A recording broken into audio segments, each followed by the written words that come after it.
Bonsoir à tous, bienvenue pour la deuxième émission du Gonecast avec Inside Gones. Avant de vous présenter le sommaire du soir, je tenais à vous remercier pour nous avoir suivis la semaine dernière pour la première et également merci pour tous vos retours très très importants.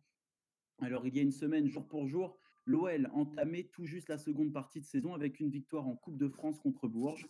Nous étions alors plutôt confiants en vue de la semaine à venir avec un quart de finale de Coupe de la Ligue contre Strasbourg et un retour en Ligue 1 contre Reims. Deux matchs à domicile pour se donner le maximum de confiance en vue d'une seconde partie de saison primordiale pour les Gaunes. Mais vous le savez mieux que personne, supporter lyonnais, soutenir l'OL n'est pas de tout repos. Résultat, l'OL a été éliminé par le Racing Club de Strasbourg mardi soir en Coupe de la Ligue.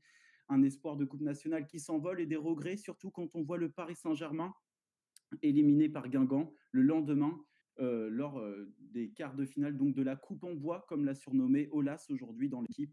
On aurait pu alors espérer une réaction vendredi contre Reims, mais là encore, les Lyonnais amorphes en manque d'idées n'ont rien pu faire de mieux qu'un match nul. Encore une fois, au-delà des résultats très inquiétants, c'est surtout la manière qui pose encore souci. Ce soir, nous allons donc revenir sur la semaine mouvementée des Gaunes et aborder la question Bruno Genesio. Encore et toujours lui, le président en a parlé aujourd'hui dans l'équipe. La question de sa prolongation ou non a agité la semaine lyonnaise. Et qui dit mois de janvier dit mercato d'hiver, bien évidemment, même si l'OL est discret sur le marché. On a pu signer Boubacar Fofana aujourd'hui, l'ancien de l'AS Saint-Priest, qui évoluera 6 mois en Ligue 2 cette saison à Ajaccio avant de rejoindre Lyon en juillet prochain. On abordera aussi la rencontre contre Toulouse qui aura lieu mercredi lors de la 17e journée en retard suite aux annulations de matchs lors de la première partie de saison due aux Gilets jaunes. Une terre toulousaine, on le verra, qui ne réussit pas aux Lyonnais. Et enfin, on terminera par le choc de dimanche soir, le derby contre Saint-Etienne à Geoffroy Guichard. À l'aller, les Gaunes s'étaient imposés, mais aujourd'hui, les deux équipes sont à égalité de points au championnat. Et le gagnant de la rencontre mettra sûrement un gros coup au moral à son adversaire, ce qui nous promet un derby bouillant. Alors avec moi ce soir, j'ai décidé de reconduire les contrats de deux très chers collègues, à commencer par le monsieur très énervé, il vous l'a dit sur son Twitter, celui qui est prêt à en finir dans un octogone avec Bruno Genesio et Nabil Fekir. Sandokan est avec nous. Bonsoir à tous, bonsoir à tous. Ah, j'ai rien contre Nabil. C'est un homme du cru. Mais l'octogone avec Bruno Genesio, c'est confirmé. Oh, Le oui, là, combat non, voilà, je va avoir confirme. lieu. Quand il veut. Ok, on en parlera tout à l'heure. Monsieur Gon Academy, plus réjoui par la prestation de Ryan Cherki contre Bretigny ce week-end en Gambardella que par le jeu proposé par l'équipe professionnelle. Olimas est avec nous. Eh ben, bonsoir à tous, c'est un grand plaisir d'être là pour la deuxième. Et effectivement, Cherki a donné plus de plaisir que l'équipe première contre Reims. Un magnifique coup du sombrero qui restera dans les mémoires. Oui, puis Et deux passes décisives aussi, ou une ou c'est deux vrai, passes, je sais plus excellent, exactement. très bon Cherki. C'est en 2003, hein, il va nous mettre un petit coup de vieux celui-là. Ouais, exactement. Et enfin, c'est avec un grand plaisir que j'accueille un jeune joueur en herbe qui a fait ses armes et qui fait ses armes en Bretagne avant d'éclairer la France par son talent du côté du journal L'équipe. Dylan Lemay est avec nous. Bonsoir Dylan. Salut à tous, ça me fait énormément plaisir que tu aies fait appel à moi, Maxou. Même si j'ai pas forcément le temps de suivre énormément la saison de l'OL, là j'ai pu sur les deux derniers matchs, donc je vais essayer d'apporter ma petite analyse. Je pense que tu as dû te régaler au vu des deux derniers matchs qu'on a vus cette semaine, hein. C'était Ah ouais, tu vois, magnifique. je regarde pas énormément de matchs de l'OL en entier, mais alors je les choisis extrêmement bien à chaque fois, c'est de la merde. Je pense qu'on peut le dire. Je sais pas Bon, si j'ai la chance de pas voir tous les matchs, mais cette saison, c'est pas très compliqué non plus, tu me diras. En tout cas, sachez que vous pouvez réagir avec nous sur le Twitch du podcast et bien évidemment sur le hashtag Gonecast. On remercie bien évidemment Inside Gones pour nous permettre de faire ce podcast avec Lucas à la régie actuellement. Et donc, messieurs, on va commencer rapidement par le match de Strasbourg en Coupe de la Ligue. Les Lyonnais se sont inclinés à domicile, 2 buts à 1. Encore une prestation très délicate de la part des Gones, même si on a un peu manqué de chance contre les Strasbourgeois, vu qu'on a touché 4 fois les montants. Alors, avec surtout cette élimination en Coupe de la Ligue, c'est un objectif en moins et une Coupe nationale du coup qui se libère et en moins un trophée disponible en moins, on va dire, puisque le Paris Saint-Germain s'est incliné le lendemain, ce qui aurait pu nous permettre à nous Lyonnais d'espérer au moins d'avoir une coupe cette saison. Alors messieurs, pour revenir sur ce match, qu'est-ce que vous en avez pensé? Qu'est-ce qu'on en a pensé? Moi, j'étais au stade, donc c'est vrai que c'est pas la même vue que tout le monde. Mais oui, on a manqué de réussite parce qu'il y a 3 poteaux, mais après Strasbourg, leur victoire n'est pas imméritée non plus. On a quand même l'équipe type, ou quasiment, et on n'a pas fait de différence vraiment sur le match. C'était pas un grand match, et c'est une coupe en moins, encore une fois. Peut-être que dans 2 semaines, on aura encore une coupe en moins avec Amiens. Mais bon, a priori, selon le président, c'est pas très grave. C'est une coupe en bois. Donc on a tellement remporté de trophées cette saison, les 6 dernières saisons, qu'on peut se passer encore de ce trophée-là. Et ça d'ailleurs, pour revenir sur les propos du président, est-ce que vous pensez qu'il pense réellement que c'est une coupe en bois, cette coupe de la Ligue? On sait très bien que si on avait passé le tour et qu'on serait arrivé au Stade de France, en finale, il aurait raconté complètement le contraire, quoi. Ça aurait été un magnifique trophée pour le magnifique entraîneur, ça aurait été une bonne raison pour le signer à sa prolongation de contrat. C'est la com à la Wallace, quoi. Moi, ça me surprend même plus. Ouais, mais qu'ils le disent dans la presse, c'est quand même gênant parce que quel est le discours avant le match contre Strasbourg notamment parce que on manque de réussite certes. Tout à l'heure, Limas, tu dis que c'est pas une victoire imméritée pour Strasbourg, mais ils ont que 5 tirs. L'OL, ils ont surdominé le match. Et le manque de réussite, tu l'as traduit par le manque aussi un peu d'envie de ne pas rentrer dedans. Si tu as des poteaux, si ça rentre pas, t'as un côté, tu as un peu un manque d'envie, ouais, c'est ça. Et je pense que faut voir le discours qui a été donné avant le match contre Strasbourg. Ça se trouve, il a été pris à la légère. Et en pensant que le PSG allait passer, comme toutes les équipes, et maintenant tu as des regrets. Et je pense que c'est un peu d'énervement quand même aussi de la part de l'AS d'avoir dit que c'était une coupe en bois aujourd'hui dans l'équipe. Mais on sent bien que les coupes nationales, bon, ça n'a jamais été quelque chose de très réussi par les Lyonnais ces dernières saisons, mais surtout depuis l'arrivée de Genesio, on n'arrive pas à passer les tours dans ces compétitions-là. Pour vous, c'est dû à quoi? C'est lui qui les met vraiment pas en premier plan? Parce que quand on regarde la composition d'équipe, quand même, on voit qu'il y avait quand même Oussem Aouar qui était titulaire, Fekir, Depay, la défense centrale qui était titulaire habituelle. Il y avait, bon, certes, Anthony Lopez qui était absent parce qu'en Coupe de la Ligue, il fait tourner. Mais pour vous, c'est quoi? C'est un manque surtout au niveau de l'envie, au niveau de l'ambition, plutôt dans les têtes, Sandokan? Je pense que déjà de base, vu comme joue Strasbourg dernièrement, je pense qu'ils ont encore gagné dans ce week-end. Perdu en championnat aussi contre Strasbourg, je pense. Mais puis, ouais, je pense que Strasbourg voyait que bon, il y avait une demi-finale à portée de main contre une équipe qui est pas hyper en forme. Il y a une question de motivation, ça c'est sûr. Pour nous, comme l'a dit Olas, c'est juste une coupe, c'est un tournoi de plus. Pour Strasbourg, c'est une opportunité, pourquoi pas de trophée à la fin de la saison. Il y a eu clairement une question d'envie. Et puis, Strasbourg est une équipe en forme, qui joue bien. C'est la deuxième attaque de Ligue 1, donc même pas surprenant, franchement. Aussi, on peut observer que c'est déjà la troisième défaite au Pama Stadium en seulement 14 rencontres. Bruno Genesio l'a dit cette semaine qu'il était plutôt content d'entamer une série de matchs à l'extérieur, vu qu'à domicile, ils avaient du mal. Pour vous, pourquoi l'Olympique Lyonnais, toi, Olimas, qui est souvent en stade, pourquoi l'OL a tant de mal à gagner à domicile? Ouais, quand il faut faire le jeu, hein, c'est pas difficile. Je veux dire, quand tu fais le jeu à domicile, tu dois vraiment être supérieur au club adverse, et l'OL n'est pas capable de le faire, quoi. On a vu contre Reims, on en parlera après, mais c'est hyper compliqué, quoi, quand il faut faire quelque chose. Alors qu'à l'extérieur, on est capable, avec nos flèches devant, en général, l'équipe adverse, même si elle domine pas, a quand même plus le ballon que chez nous. Donc forcément, vu qu'on a des difficultés dans le jeu, on réussit moins bien à domicile. Et puis après, est-ce qu'il y a un syndrome à domicile? J'en sais rien. C'est quand même, on est quand même censé dominer toutes les équipes et gagner nos matchs, quoi. Surtout là, Strasbourg et Reims, quoi. Et d'ailleurs, c'est assez paradoxal ce manque de réussite en coupe parce qu'on a quand même une équipe et un système de jeu qui est d'une équipe de coupe où on a tendance à jouer en contre avec des joueurs très rapides, avec beaucoup de réussite, capables de faire la différence à n'importe quel moment. D'ailleurs, notre parcours il y a 2 ans en Europa League, il le prouve, on a une majorité de ces joueurs encore qui sont là. Donc moi, je trouve ça assez bizarre qu'on délaisse les coupes, sachant que le championnat il est quasiment impossible à les gagner maintenant. Donc laisser que ce soit la Coupe de la Ligue ou que la Coupe de France, qui peuvent être les seuls trophées de notre année. Et sachant qu'on est capable de taper Paris sur un match, je trouve ça dommage de les délaisser aussi. C'est clair que c'était une année un peu pour remporter un trophée national en vue de la défaite du PSG contre Guingamp. Alors justement, Olimas en parlait, cette semaine compliquée s'est poursuivie contre Reims. On pensait que l'OL allait réagir encore une fois à domicile en championnat pour entamer la seconde partie de saison.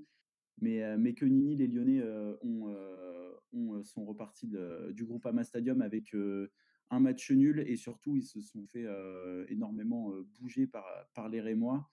Et on a égalisé, on va dire, de manière un peu sur une action assez, même si elle était pas mal l'action, mais le ballon a été contré, donc une action assez chanceuse, pardon. L'OL qui a du mal contre un promu. C'est la première fois d'ailleurs, messieurs, que Lyon est tenu en échec par un promu au Groupama Stadium depuis l'entrée des Gaunes au Groupama Stadium. Alors, Sandokan, toi qui est plutôt critique sur Nabil Fekir, sur ce match notamment, qu'est-ce que tu as pensé de la prestation des Gaunes? J'entendais avant, je crois que c'était Dylan qui disait ouais, on délaisse les coupes. Peut-être, mais ce qu'on voit, c'est qu'on fait les mêmes choses en Coupe de France, en Coupe de la Ligue, en championnat. Je crois qu'à la fin, c'est même pas une question de délaisser. Quand on joue si mal la semaine, quand on joue si mal le week-end, à voir qu'il y a un fil rouge, c'est-à-dire qu'on joue mal la plupart du temps. Donc, moi, je trouve même pas qu'on délaisse les coupes ou qu'on fait une question de mental, c'est-à-dire qu'on joue mal la plupart du temps. Et donc, contre Reims, je nous ai trouvé apathiques, sans aucune idée. Je regardais hier soir sur J+1 Sidney Govou qui faisait une palette. Sur Memphis notamment. Sur Memphis notamment. Sur son agacement qui n'est pas de mouvement devant. Aucun mouvement. Tu as les mecs qui sont tous sur une même ligne, il se passe rien et puis on se surprend du fait que la semaine ça marche pas, que ça manque d'envie. Mais ça court pas, il y a aucune idée directrice quoi. C'est les mecs un peu tout seuls et puis oui, tu as Memphis qui s'énerve. Ah, mais on a vu à la fin du match, je veux dire, une ligne de 6 devant et aucun mouvement, rien du tout quoi. Et pourtant, quand on regarde l'équipe présente, c'était l'équipe type, hein, Bruno Genesio comptait bien évidemment sur les 3 points. Sachez que les Lyonnais, par exemple, cette année, n'ont remporté que 42% de leurs matchs en Ligue 1. On est à 33 points complètement. Enfin, on est 3e actuellement, mais on n'avance pas. Lille a repris de l'avance grâce à sa victoire ce week-end. On espérait la semaine dernière, je me rappelle, on parlait d'un petit peu d'un déclic et d'une volonté de réaliser une seconde partie de saison un peu canon. Pour l'instant, les 2 rendez-vous importants ont été manqués. La semaine dernière, je vous avais aussi demandé si Bruno Genesio allait pas finir par abandonner son système à 3 défenseurs. Vous m'aviez dit que non, qu'il avait les certitudes. Maintenant, avec 2 résultats plutôt décevants, voire même négatifs, est-ce que vous pensez qu'il va changer après ça? Sur ce match, il le change déjà à la mi-temps. Enfin, pas à la mi-temps, mais au changement avec Moussa Dembélé. Il se met en 4-3-3, je sais plus. Enfin, il se met à 4 défenseurs en tout cas. Sur quel match? Celui de Reims? Ouais, celui de Reims. Celui de Strasbourg, il change aussi avec l'entrée de Chipou sur le côté. Aussi, il change et bon, ça change pas. Même si Moussa Dembélé, il me semble, fait la passe décisive, si je dis pas de bêtises. Sur Traoré, voilà, ça change pas grand-chose parce que tout simplement, on n'a pas enfin, tactiquement, on n'est pas très bon et on change de chemise à chaque fois, on change de tactique comme de chemise, quoi. Donc c'est pas. Après, est-ce qu'il va changer sur les prochains matchs? Peut-être, hein. C'est peut-être ce qui va arriver, mais. Et au-delà de ça, au-delà de Bruno Genesio, on observe quand même que les cadres, alors hormis Lopez qui réalise une saison complètement incroyable, mais on voit quand même qu'un Nabil Fekir est de plus en plus décevant, en tout cas lors des matchs en Ligue 1, que Memphis Depay a quand même un peu de mal à être de nouveau décisif, et surtout défensivement, l'OL n'y arrive pas. Et comme on l'a vu sur le but rémois, c'est un centre qui vient de la droite, il n'y a absolument personne pour prendre Chavaria, il est tout seul face à 3 ou 4 Lyonnais. Marcelo ne suit absolument pas. Pour vous, c'est un problème de concentration, c'est un problème de motivation, c'est juste que c'est pas assez travaillé tout ça, cette défense à 3 dans la semaine par Genesio? Il y a un peu de tout quand même, parce que quand je regarde le but de Reims, tu vois, moi je remarque souvent que Aouar et Ndombele dans ce milieu, cette équipe en 3-5-2, ils sont souvent très hauts, ils se font prendre dans le dos. Et Aouar, il revient pas défendre, on ne sait pas ce qu'on doit lui demander. Ndombele pourrait le faire et devrait le faire, mais il n'a pas ce déclic pour le faire encore. Et il n'a pas tout seul de le faire. Donc, s'il le fait pas tout seul, c'est que derrière, il n'y a personne qui lui demande. Et forcément, quand tu as des mecs qui arrivent lancés face à Marcelo, Marsal et Denayer, sachant que Denayer a été très mauvais vendredi, c'est un manque de concentration, d'envie, de mise en place tactique. Parce que la défense, tu l'as pas comme ça. C'est des placements faits à l'entraînement, en étudiant le positionnement des joueurs aussi adverses à la vidéo. Donc, oui, c'est un peu de tout. Surtout que je rejoins ce que tu dis là-dessus, quand on observe l'effectif, la composition d'équipe lyonnaise, on a vraiment un bloc de 5 défenseurs, suivi de, on va dire, de 5 joueurs plutôt offensifs, puisque Tanguy Ndombele, il est plus quand même performant offensivement parlant que dans la récupération. Est-ce qu'on n'a pas plutôt, encore une fois, du côté de Lyon, une équipe qui est coupée en deux et qui a la moindre difficulté? En fait, on voit toutes les failles de suite, quoi. Il n'y a pas de cohésion entre les joueurs. Ouais, c'est totalement ça, je pense. On note aussi que Toussard a totalement disparu de la circulation, alors qu'il pourrait faire le. Ouais, mais il était blessé pour ce match, il me semble. Ouais. Autant pour moi. Mais oui, il joue beaucoup moins aussi. Hein. C'est souvent Ndombele et Aouar. Hein. Après, des fois, il met la pointe basse avec Toussard, Ndombele et Aouar. Mais tu vois, t'enlèves un mec offensivement. Quoi. il pourrait travailler ça aussi à l'entraînement, c'est avoir un bloc un peu plus bas entre le milieu et la défense. Parce que le 3-5-2, c'est plus une équipe qui joue assez bas, et nous, on a tendance à jouer haut, surtout à domicile, où c'est à nous de faire le jeu, donc peut-être que le 3-5-2 n'est pas adapté à domicile. À l'extérieur, peut-être. Moi, le problème, c'est par exemple quand tu joues contre Bourges à 5 défenseurs, on va dire, je vois pas l'intérêt. Tu joues ces matchs-là, tu fais pour tester quelque chose. Là, contre 1, c'est la même chose. Et puis en plus, imagine, tu rajoutes tout ça, c'est-à-dire que tu n'aurais plus que 2 mecs devant, déjà qu'on a du mal à. Après, il faudrait des latéraux très hauts. Dubois et Tété, c'est pas Raphaël. Raphaël, offensivement, est très fort. Mendy fait toujours ses matchs. Mais il faudrait qu'Aouar et Ndombele, dans ce cas-là, montent aussi. Mais Et on va parler aussi d'un cas intéressant avec toi, Sandokan, celui du capitaine Nabil Fekir, qui est transparent en Ligue 1 et dans l'équipe nationale et qui pourtant a réalisé des très très belles performances en Ligue des Champions. Qu'est-ce que tu as pensé de sa prestation vendredi? Et surtout pour toi, est-ce que Nabil Fekir peut vraiment remonter l'équipe dans cette seconde partie de saison? C'est-à-dire que bon, ça me fait toujours un peu de mal de taper sur des joueurs qui nous ont portés sur plusieurs matchs et sur plusieurs mois comme Fekir, mais pour moi, il y a deux problèmes dont et lui, il est responsable que d'un seul, c'est-à-dire que évidemment, de veau toutes les 48 heures, à la fin, physiquement, ça paye, quoi. Physiquement, il est pas au top. Ça se voit dans ses courses, ça se voit dans les efforts. Peu de sprint à une vitesse acceptable. Et de deux, je pense qu'il y a aussi une certaine fatigue tactique, mais qui n'est pas que pour Fekir. C'est-à-dire que tout l'effectif, comme il n'y a pas d'intéressement sur ce qui se passe, je ne sais pas la semaine comment ça se passe à l'entraînement, mais ça ne doit pas être un truc à la Bielsa ou à la Zeman. C'est-à-dire que tu ne dois pas avoir un challenge physique. Et donc, je pense que ça paye aussi sur les joueurs. Parce que Fekir, imagine avec un entraîneur qui lui dit comment faire ses courses, comment s'organiser, comment se retourner avec le ballon, comment organiser le jeu. Il y aurait un challenge, tu vois, il y aurait une envie de faire toujours plus qu'on retrouve plus du tout avec Fekir. Je pense que c'était aussi peut-être indirectement une de ces raisons de vouloir partir l'été dernier, c'est qu'il n'y a plus aucun challenge à l'OL, avec à peu près tous les joueurs qui, au bout d'un certain moment, faiblissent aussi. On le voit avec Ndombele, qui est un joueur incroyable, mais qui est aussi en train d'aller vers le bas, on va dire, physiquement, parce que pour moi, il n'y a plus aucun challenge. Les gars se font chier, quoi, littéralement. Et d'ailleurs, une dernière question sur Nabil Fekir. Est-ce que c'est sûr, il part ou Olas a parlé d'une prolongation de contrat? Vous pensez qu'on part plutôt sur un transfert cette fois-ci de Nabil Fekir ou plutôt une prolongation? mais où le transfert? C'est ça le souci aussi. Et puis, il faut que le club se retrouve aussi dessus. Oui, pour combien? Il partira plus pour 60 millions ou alors. Enfin, Là, je pour vois vous, pas comment. malgré le titre de champion du monde, il a perdu sa valeur. Il a perdu, il perd maintenant. Alors, il perd beaucoup, j'en sais rien. Ça dépendra de la deuxième saison aussi. Hein. Mais ça me paraît difficile. Pour moi, il faut qu'il prolonge en fait, dans l'absolu, parce que ça permettrait d'augmenter sa valeur aussi. On rappelle aussi pourquoi il a pas signé à Liverpool cet été. C'est la visite médicale qui est soi-disant défaillante.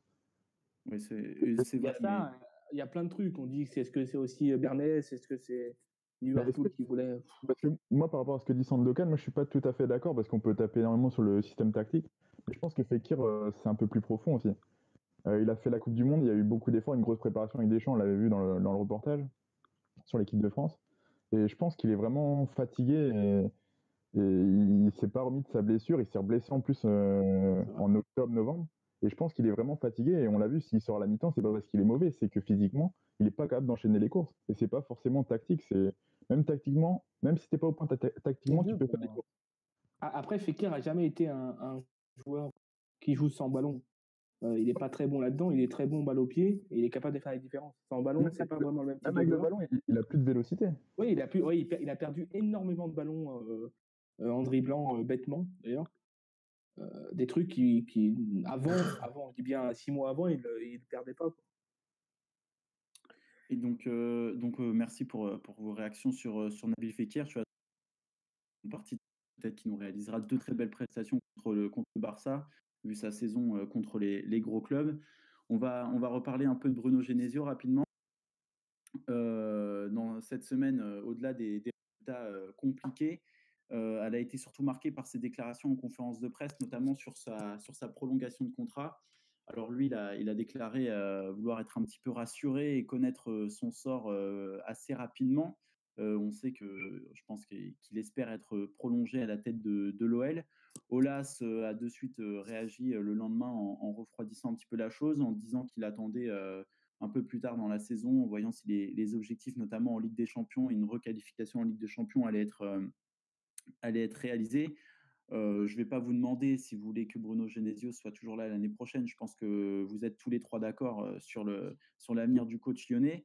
Mais est-ce que l'OL, pour éviter une situation un peu trop compliquée, aurait tout intérêt à prolonger Bruno Genesio, ou en tout cas à dire si soit le prolonger, soit dire directement maintenant qu'il ne sera plus coach l'année prochaine, plutôt que de créer un doute sur l'avenir du coach qui n'arrangerait pas en vue de la saison. Ouais, c'est peut-être la meilleure solution, mais après, tu t'exposes aussi au fait qu'un départ du coach en fin de saison, c'est des joueurs qui n'ont plus d'envie, déjà qu'ils n'ont pas beaucoup d'envie. Donc, est-ce que c'est la meilleure solution alors que si tu le gardes, tu peux aussi en ne laissant pas croire que je sais pas comment on pourrait dire ça, mais Ouais, mais si tu le prolonges, clairement, le stade se retourne, je pense. Ah, mais il sera jamais prolongé, mais tu vois, faire durer le suspense un petit peu. Ouais, si tu fais croire que tu vas le prolonger, surtout. Maintenant, moi, ça me paraît être totalement suicidaire, pour le coup. Hein. Ah, mais c'est totalement suicidaire. Donc là, on verra comment on va s'en sortir, mais en tout cas, là, personnellement, je pense que la situation pourrait être un petit peu plus compliquée si la question de l'avenir de Genesio restait comme ça un petit peu en suspense. Il n'y a pas que Genesio qui est discuté pendant ce mois de janvier, puisque vous le savez, c'est aussi le mois du mercato d'hiver. Alors l'Olympique Lyonnais n'a pas pour l'habitude de faire des recrues lors de ce mercato d'hiver, mais on l'a appris aujourd'hui. Donc Boubacar Fofana, attaquant de Saint-Priest, âgé de 20 ans, plutôt attaquant ailier gauche, assez rapide, très technique, va rejoindre l'OL à partir de juillet 2019. Avant ça, il va être donc prêté, en tout cas, enfin si c'est pas un prêt, il va jouer pendant la seconde partie de saison au Gazélec d'Ajaccio en Ligue 2. Pour toi, Limas, rapidement, comment tu sens l'intégration de Boubacar Fofana, ouais, de Boubacar Fofana dans l'équipe de nationale de l'OL, et avec qui il va être en concurrence? Est-ce que c'est un profil quand même assez intéressant où il n'y en avait pas vraiment besoin? Déjà, il avait joué 6 mois au Gazélec. avec Hervé, je sais plus, j'ai plus que l'entraîneur. Lamadjouré, non? Ouais, c'est exactement. C'est un ancien Lyonnais. Donc je pense que il a dû rassurer là, c'est Genesio pour le coup sur le fait qu'il allait le faire jouer, je pense. Et déjà, c'est déjà bien. Il va connaître. En plus, il a été formé à Bastia, donc il connaît la Corse. Donc après, pour le reste, l'année prochaine, il a 20 ans. Je connais pas, j'ai jamais vu jouer personnellement. Ça a l'air d'être un joueur qui est très vif, qui est donc très vif, très rapide, qui a une bonne patte aussi, bonne patte gauche. Bonne patte droite, excusez-moi. Et après, qu'est-ce que ça va donner l'année prochaine? De toute façon, il y aura la préparation pour savoir. Je pense qu'il sera il fera le stage avec les pros. Ça me semble être logique. Est-ce qu'il sera dans la concurrence directement? C'est difficile. Il a signé pour 4 ans, donc c'est un projet à long terme. C'est un joueur d'avenir.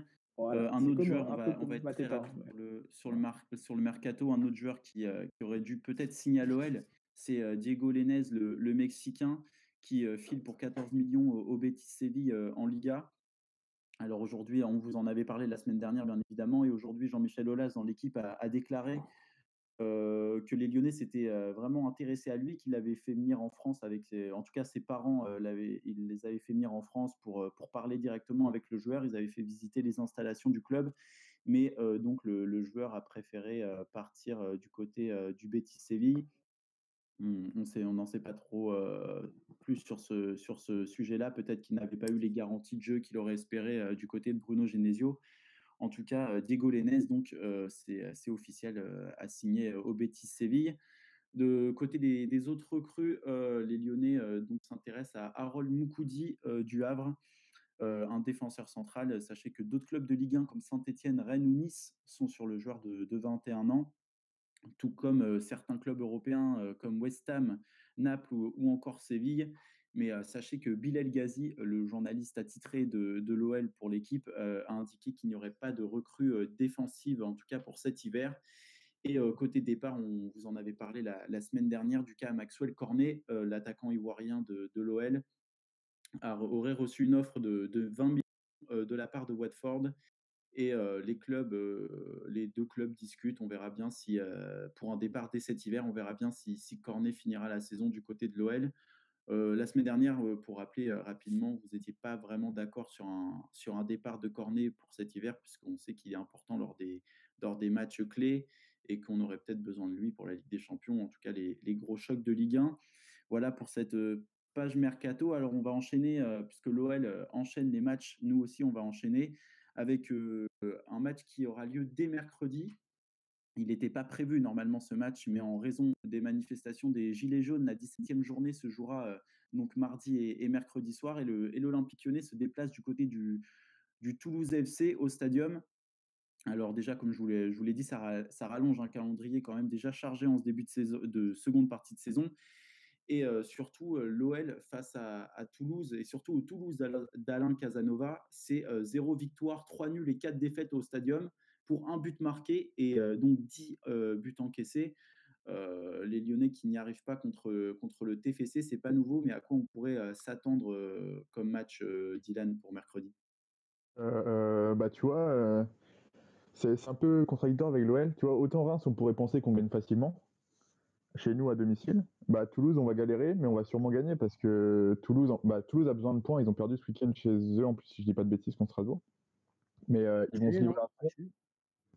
Il y a eu match nul? Non, Strasbourg a gagné 1, je crois, si je me trompe pas.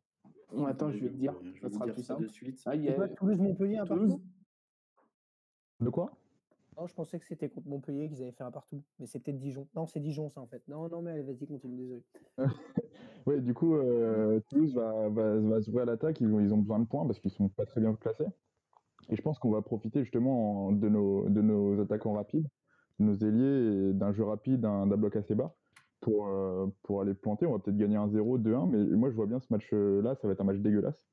Mais on va être très efficace. Et oui, juste Strasbourg, donc s'était imposé contre Toulouse 2-1, qui leur public contre l'Olympique Lyonnais. On voit plutôt dans le chat, Auril qui est très actif, qui pense qu'on aura énormément de mal contre Toulouse, surtout à l'extérieur. Toulouse qui est 17e équipe à domicile, c'est pas vraiment très performant. J'ai dit, nous à l'extérieur, je ne vois pas qu'on soit en est 8e, donc c'est pas non plus l'extérieur ou à domicile. C'est vrai que nous, si on regarde, on est plutôt performant cette année à l'extérieur face à Toulouse qui a du mal à dominer. Mais quand on regarde, comme je vous ai sorti la stat sur Alain Casanova et le TFC, l'OL à l'extérieur, en tout cas au stadium, c'est très très mais compliqué. les derniers matchs, on est quand même meilleur au stadium. Ouais, c'est vrai qu'il y a sur les dernières saisons, je me rappelle d'une victoire, il me semble 3-2 au stadium où dans la fin de match, ça s'est décidé. Un match assez important. Notre première victoire à Toulouse, c'est pas avec Genesio? C'est possible. Oui, c'est dans la. Je crois que c'est quand il arrive. C'est dans le classe de la poursuite finale là, contre Monaco, il me semble, non? Ouais, c'était avec un but de Grenier, il me semble, dans les. Oui, dans les exactement. La Casette et Tolisso. Voilà. De toute façon, Genesio casse des séries, donc il va casser la série Casanova. Exactement. Des couilles surtout. Donc on verra bien pour ce match au stadium. Mercredi, en tout cas, il arrive dans une semaine qui va être très importante côté lyonnais, puisque vous n'êtes pas sans savoir que dimanche prochain, l'OL affronte Saint-Étienne à Geoffroy Guichard. Donc ça fait 2 matchs à l'extérieur d'affilée. On rappelle que lors du derby à l'aller, les Lyonnais s'étaient imposés 1-0 grâce à Jason Denayer. Rapidement, pendant le match, les Lyonnais avaient énormément de difficultés dans le jeu, en tout cas en première mi-temps. Les Stéphanois étaient très présents, mais Lopez avait un petit peu sauvé la baraque comme il fait depuis le début de saison. Et en seconde partie, en deuxième mi-temps, donc les Lyonnais se sont un petit peu réveillés et ont remporté le match grâce au coup de pied arrêté de Depay avec un but de Jason Denayer. Alors aujourd'hui, à l'heure où je vous parle, les Lyonnais et les Stéphanois sont à égalité de points avec 33 points. Si nous, on joue contre Toulouse mercredi, les Stéphanois, eux, joueront à Marseille cette semaine, eux aussi pour la 17e journée. Alors pour toi, Sandokan, comment tu vois ce derby se profiler à Geoffroy Guichard? Je le vois comme un gros match pour l'OL, c'est-à-dire un match que généralement on arrive du moins à dominer, à part à quelques exceptions près. 1 ou 2 derbys, non, il y a 2-3 derbys où on avait été très mauvais. Mais généralement, puisque c'est un gros match, les joueurs prennent le dessus sur la tactique, si on peut appeler ça une tactique, et on arrive à jouer plus ou moins au football plusieurs fois. Après, il y a jamais une domination, parce que je me rappelle même le 0-5 qu'on met la dernière fois à Geoffroy Guichard, que tactiquement, c'était loin d'être maîtrisé jusqu'au 2e ou au 3e but. Saint-Étienne poussait jusqu'à l'ouverture du score de Memphis. Donc, on risque pour moi de faire plus ou moins le même scénario, c'est-à-dire que ça va être difficile, et puis les qualités individuelles qui sont évidemment largement supérieures du côté de l'OL prendront, je pense, le dessus à un moment donné. Je ne suis pas particulièrement inquiet, je suis beaucoup plus inquiet pour un match contre Reims ou par exemple Strasbourg que pour le derby, personnellement. Notamment sur le derby, comme tu l'as dit l'année dernière, les Lyonnais s'étaient imposés assez brillamment 5-0 contre les Stéphanois, avec, on rappelle, cette célébration de Nabil Fekir en maillot, et ce qui a provoqué l'envahissement de terrain des supporters stéphanois. Mais si on revient sur le match de l'année dernière, on se rappelle que c'était plutôt les Stéphanois qui étaient bien rentrés dans le match. Et suite à un corner, il me semble, complètement loupé, Damouma qui, je crois, qui se blesse sur l'action, et puis on part en contre et on marque, et derrière, Saint-Étienne pousse et on joue en contre. Et en plus, Saint-Étienne jouait très haut, ils avaient une défense. Sur le deuxième but, c'est Traoré qui fait la passe pour Fekir à 50 mètres devant lui, et jamais il monte sur lui, quoi. Donc c'était un match où Saint-Étienne, certes, avait des intentions, mais défensivement, ils ont été. En plus, ils étaient à 10 au bout de la 40e minute. Ou en deuxième mi-temps plutôt, non? Je ne sais plus si c'est en deuxième mi-temps ils prennent un rouge. Non, mais c'est vrai que les faits de jeu, l'avantage des Stéphanois.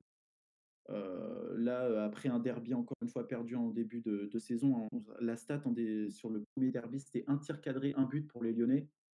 Les Stéphanois qui sont sur on va dire plutôt un bon enchaînement de matchs, puisqu'ils ont gagné ce week-end contre Guingamp. Khazri est plutôt en forme. Est-ce que quand même, Dylan, pour toi, on pourrait craindre une défaite contre Saint-Etienne dimanche à Geoffroy Guichard? Honnêtement, j'en sais rien. Moi, j'ai vu le match de Saint-Etienne là contre Guingamp, où ils marquent très rapidement dans le match. Et derrière, ils ont vraiment été mis à mal par Guingamp. Donc, je suis pas sûr qu'ils soient vraiment bien remis de la trêve, qu'ils soient bien revenus de la trêve. Le match contre Marseille nous en dira un peu plus pour voir si c'était vraiment un coup à Guingamp. Mais oui, on peut craindre en tout cas une non-victoire parce que ça fait combien de temps qu'ils n'ont pas gagné dans le derby Saint-Etienne? Ça doit faire 2 ans là maintenant? Non? Ouais, parce qu'ils n'ont pas gagné chez nous. Et à derby. L'année dernière, ils ont fait match nul chez nous, mais ouais, ça. Oui, donc ils vont avoir envie de gagner, sachant qu'ils ont des meilleures individualités que l'année dernière. Ils ont Khazri qui marche sur l'eau cette année, il est déjà à 10 buts, il a déjà battu son record de buts sur une saison de Ils Ligue sont 1. très bons à domicile aussi. Et ils sont très bons à domicile, ils ont un bon entraîneur aussi qui a mis un truc en place vraiment solide, une défense très solide avec Subotic et Kolo Djezak. Parce que je crois que Perrin a été blessé à un moment donné, un bon moment. Donc ouais, on peut craindre une défaite, mais je suis d'accord, je rejoins Sandokan sur le fait que je pense qu'à un moment donné, nos joueurs ils vont prendre le dessus. On a beaucoup de guns formés dans l'équipe. Donc je pense que les individualités vont prendre le dessus sur le match et on va sûrement faire la différence grâce à Memphis. Même si des gones formés dans l'équipe cette année, il y a beaucoup moins qu'on a pu en avoir les autres années. Là maintenant, je pense qu'il n'y aura pas forcément besoin. Il va y avoir Memphis qui va marquer un doublé. Puis donc vous êtes plutôt confiant pour le derby. Ouais. D'ailleurs, dernière question par rapport à ce derby, de conclure. En cas de défaite dimanche soir, pour vous, est-ce que ça serait le début d'une crise, surtout si le résultat contre mercredi et contre Toulouse n'est pas positif? Pour vous, s'il y a victoire ou s'il y a défaite, pour vous, comment vous voyez les choses se profiler ensuite pour la suite avant la Ligue des Champions? Ouais, pour moi, vas-y. Non, mais s'il y a défaite, s'il y a un nul ou défaite contre Toulouse et puis t'enchaînes contre une défaite dans le derby, ça va commencer à chauffer, je pense sérieusement. Ouais, clairement. Plusieurs matchs sans je pense qu'on est points, déjà en crise. viré de la coupe. Ouais, Olimas, qu'est-ce que tu voulais rajouter? Je pense qu'on est déjà en crise et de ce que j'ai compris au stade, il allait avoir un point après le derby. Et je pense que s'il y a défaite contre Toulouse ou match nul et après défaite contre en dernier derby, le prochain match à domicile, c'est le PSG. Avant, il y a les 2 matchs contre Amiens, mais le prochain match à domicile, c'est le PSG. On a le temps de récupérer Mourinho pour le Barça. Non, mais ça risque d'être difficile, quoi. De toute façon, il va pas virer même en cas de défaite. Oui, c'est ça. Il restera jusqu'à la fin de la saison. Est-ce que du coup, comme certains des fois le souhaitent, est-ce qu'on pourrait souhaiter un petit peu une défaite de l'OL pour on ne peut pas souhaiter dans le derby. Vous pouvez pas? Dans le cas, impossible. Ça change rien du tout. Ça change rien. Une défaite le sort de Genesio. Ouais, si on me disait que c'était sûr, tu vois, je commencerais à y réfléchir, mais je sais très bien que ça va rien changer. Moi, ça va rien changer. On perd, on gagne, il sera toujours là. Un contrat, tu me dis on perd, c'est parti. Ouais, on va commencer à y réfléchir. Non, mais si tu dis on perd contre saute, ok, mais pas le derby. Voilà, c'est tout. C'est juste le principe. Ok, mais on rappelle quand même qu'on a la chance d'avoir le 3e meilleur entraîneur français selon France Football dans notre équipe. Donc profitons encore de la présence de Bruno Genesio. En tout cas, pour nous, merci de nous avoir suivis. C'est la fin de ce podcast, cette 2e émission du Gonecast. N'hésitez pas à follow Inside Gones sur Twitter. Le replay de l'émission sera disponible sur Twitch, YouTube, Spotify et sur SoundCloud. La semaine prochaine, vous pourrez retrouver Marlon normalement et tout le reste de l'équipe. Merci à vous tous de nous avoir suivis et bonne semaine à vous les Gones. Ciao. Ciao.